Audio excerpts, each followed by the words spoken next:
a chance to come to the communion table. I see that thing covered in white. And I see the elements of the Lord's Supper there. Man, I've come to this table with bold courage. I know I might have got upset yesterday. I know I might have fussed somebody out.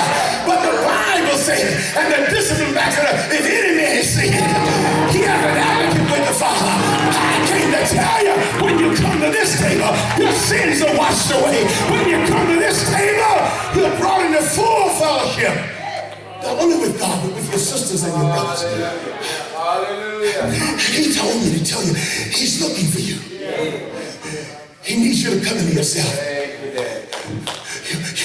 You're a king's kid. You're a princess. You're a prince. You have connections in high places. And he's looking for you.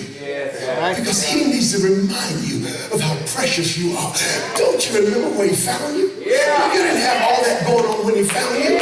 You were jacked up when he found you. But he raked away the trash and went through a pile and picked you up and brushed you off. He brought you in and didn't even tell us where you've been. He's been covering you all your life. You've been sitting at the king's table and your stuff has been covered and not exposed.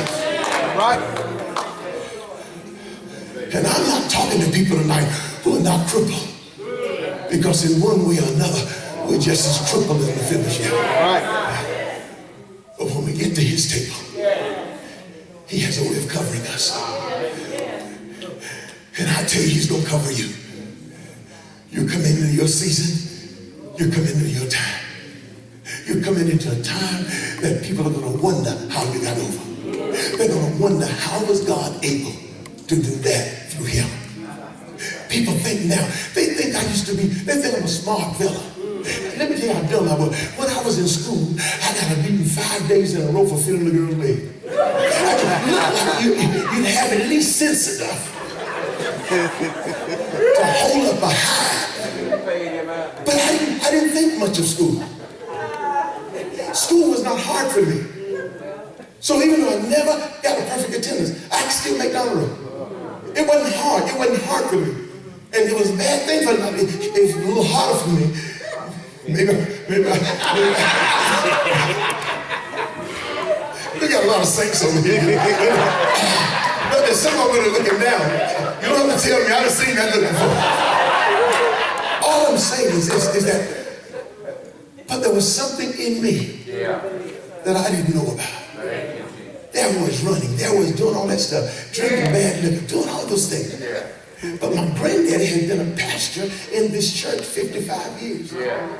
My mother had been a conference evangelist 33 years. My brother was a preacher. Both of my sisters were preachers.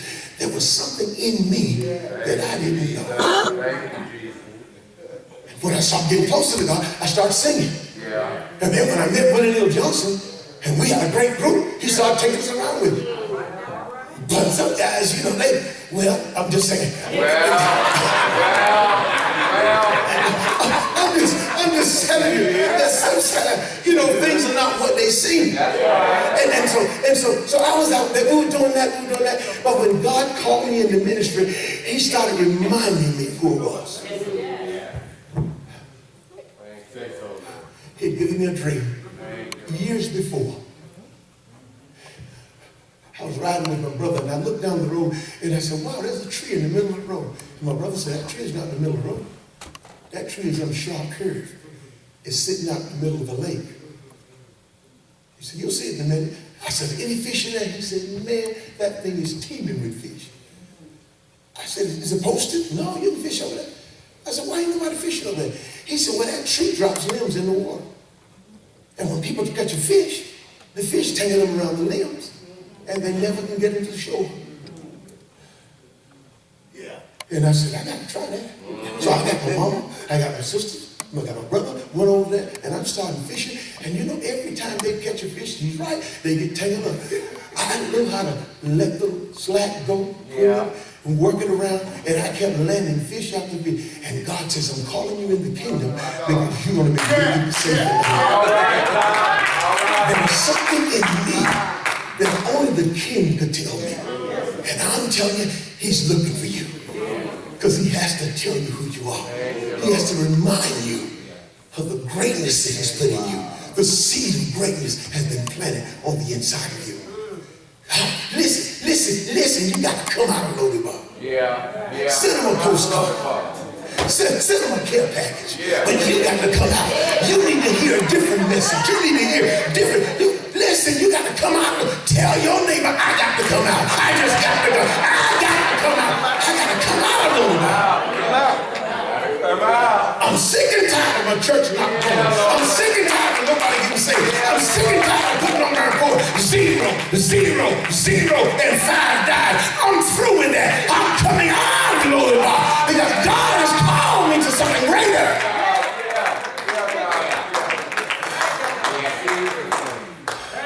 God has called me to something greater. Now you know I done murdered up my notes. Ain't no sense in me even looking that way. But maybe you're here tonight. And maybe you're a person that feels like you're stuck. Sometimes people are stuck in sin. Sometimes they're stuck in tough relationships that sap their strength, that take their joy, that steal their peace.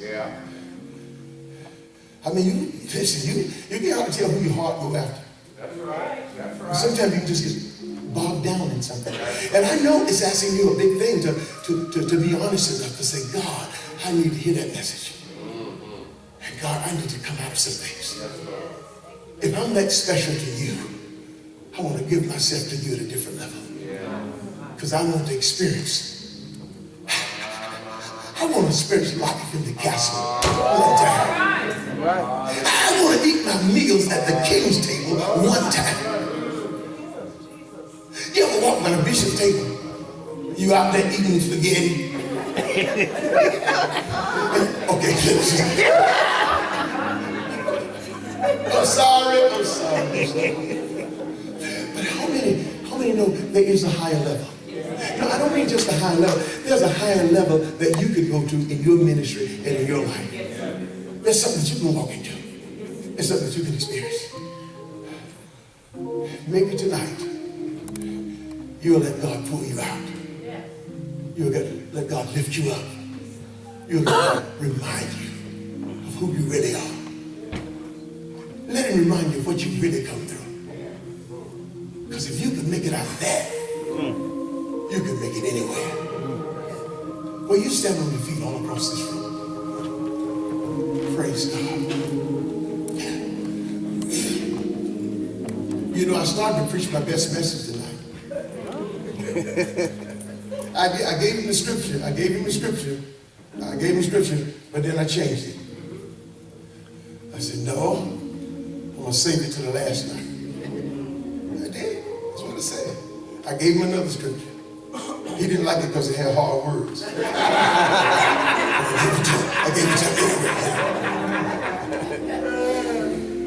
But if you're here tonight, and maybe you sense what I was talking about, but all you've heard is what you cannot be, what you cannot do.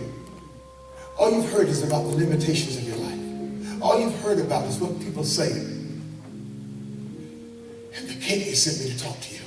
Listen, David never left his throne room. He said a word, and the word was powerful enough to open every door that needed to be opened. To bring those people back into his presence. To change this man's whole identity, to change his position, to lift him, and to sit him at the king's table.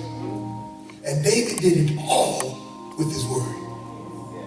David did it all with his word.